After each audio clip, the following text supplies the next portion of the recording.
जयाचा जनी जन्मनामार्थ झाला, जयाने सदा वासनामात केला. जयाच्या मुखी सर्वदा नाम कीर्ती, नमस्कार त्या ब्रह्मचैतन्य मूर्ती.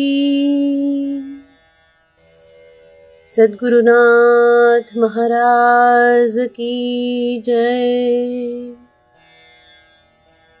सद्गुरु श्री ब्रह्मचैतन्य महाराज गोंदवलेकर यांचं प्रवचन. स्वार्थ आवरल्याने परस्पर प्रेम वाढते.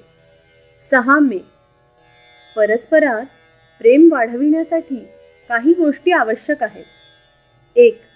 बारीक सारीक गोष्टींकडे दुर्लक्ष करून प्रत्येकाच्या स्वभावाला थोडी थोडी सवलत ठेवावी, म्हणजे द्वेष वाटणार नाही.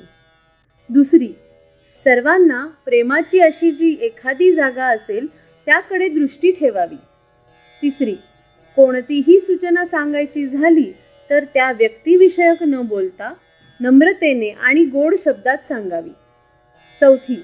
अत्यंत महत्त्वाची गोष्ट, जीमध्ये या सर्वांचा बऱ्याच प्रमाणात अंतर्भाव होतो अशी बाब म्हणजे स्वार्थाला आळा घालणे.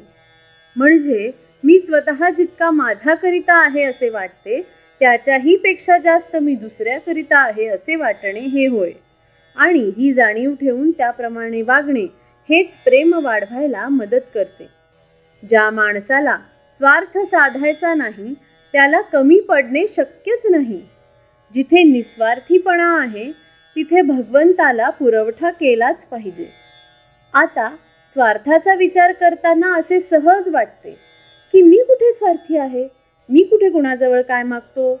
पण एवढ्याने स्वार्थदृष्टी नाही असे म्हणता येणार नाही. अहंकारा इतकाच स्वार्थ जबरदस्त आहे. त्याच्या मुळ्या इतक्या खोल आणि सूक्ष्म असतात की त्यांचा पत्ताच लागत नाही. स्वार्थ 3 प्रकारचा असू शकतो, कायिक, वाचिक व मानसिक.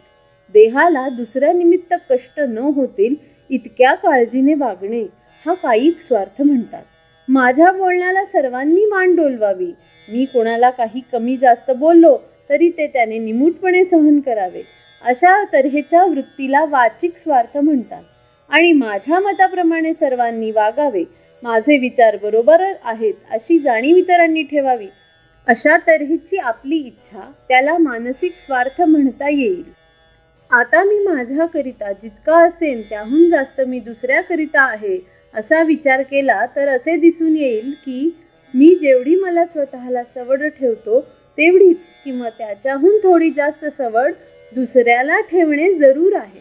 म्हणजेच जे दुसऱ्याने आपल्या बाबतीत करणे आपल्याला बरे वाटत नाही ते आपण दुसऱ्याच्या बाबतीत न करणे, आणि त्याच्याच उलट जे दुसऱ्याने आपल्याला केले तर बरे वाटते तेच आपण दुसऱ्याच्या बाबतीत करावे. हेच सर्वांचे सार आहे आणि हाच खरा धर्म आहे.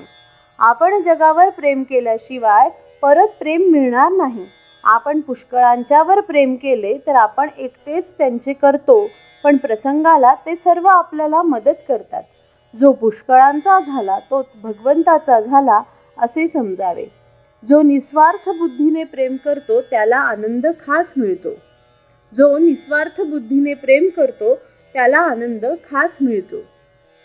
श्री अनंत कोटी ब्रह्मांड नायक राजाधिराज सच्चिदानंद सद्गुरु श्री ब्रह्मचैतन्य महाराज की जय.